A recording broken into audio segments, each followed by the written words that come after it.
The Greenfield-based Traprock Center for Peace and Justice is helping students halfway around the world by sending books to schools in Sierra Leone. Carolee McGrath sat down with Pat Hynes, a member of the board of directors, to learn more. One of our programs is called the Children's Book Collaborative for Peace, Justice, and Environment. And essentially we partner with local libraries and give them a $1,000 grant, and then together with suggested lists of the excellent books, both on peace, social justice, and environment. And they choose the books. Usually it's about 100 books that they can get for the $1,000. Part of our agreement is that they will also develop programs based on some of these books for children and parents, if they're able to work with a teacher in school, so that the lessons of the book, life lessons of the books, become the children's life lessons. The goal is not just to provide books for a library. It really is to use them as catalysts for social change. So we have done this with 3 local libraries in Franklin County. Orange Library, Greenfield Library, and the Montague Library, specifically the one in Turner's Falls. They have been very successful programs, and as they grow, they improve in terms of the programs with the community.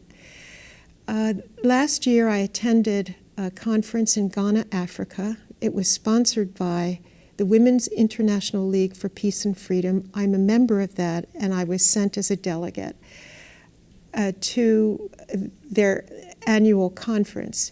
In this case, the first time they held it in Africa. Now, this is an organization that's 105 years old.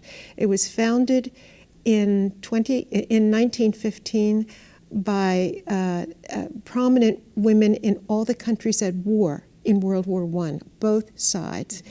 And Jane Addams is an icon that many people recognize here because of her settlement house work as a social worker.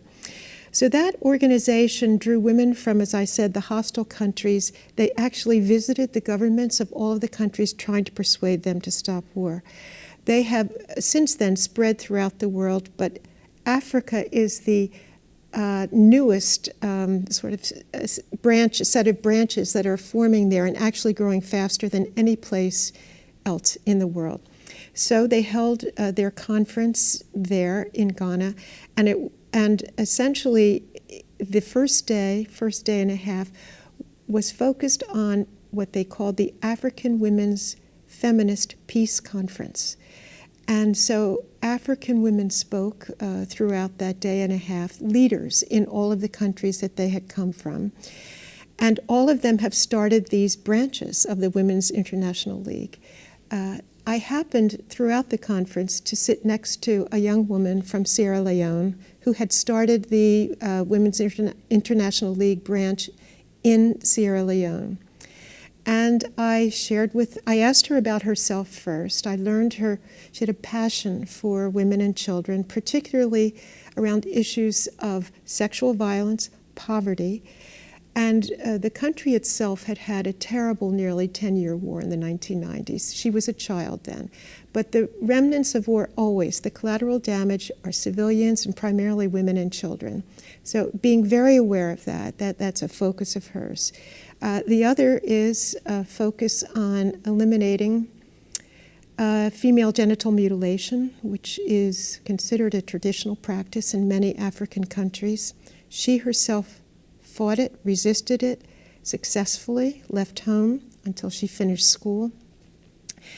And so I was so impressed by her story. And then I told her about Traprock, and I showed her a sort of placard that we have with all of our various projects.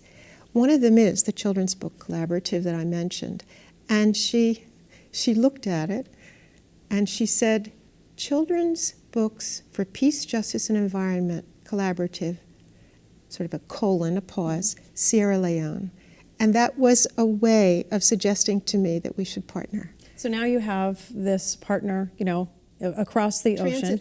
Transatlantic partner, and you'll be sending books or funding books for different programs? We have funded the purchase of books, and the money goes a longer way. in a country like Sierra Leone, and they were also able to buy some web support, computer, etc.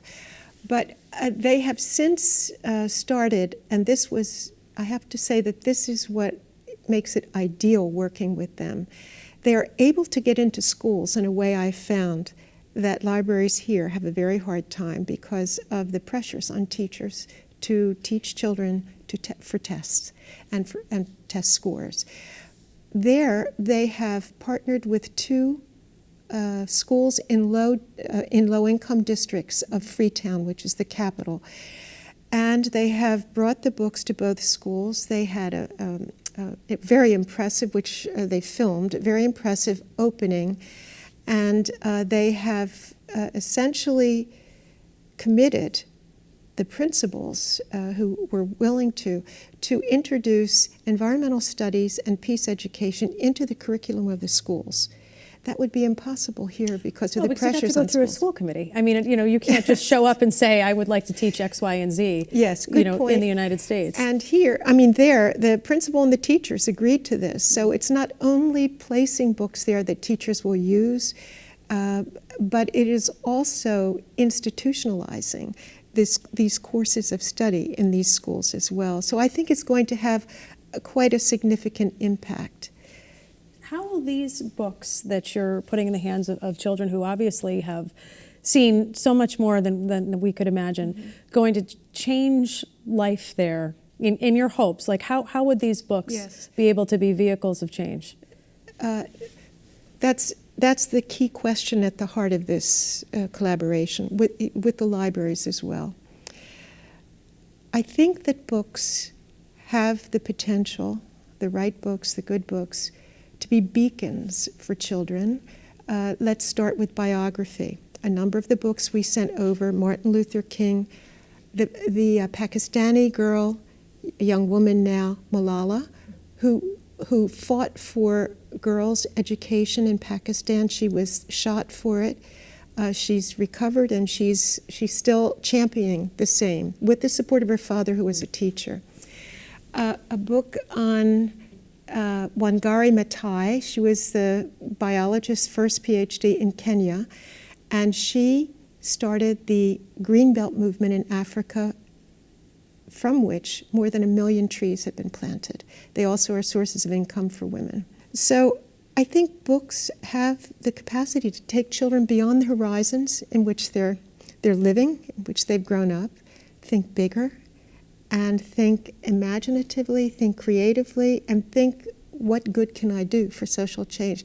But I do believe that for many children, the book in the hands of the parents, reading to the teacher, discussing it, reading to the children, discussing it with them, and the same with teachers, the more activity that is done in having a child read a book, probably the more influential it will be.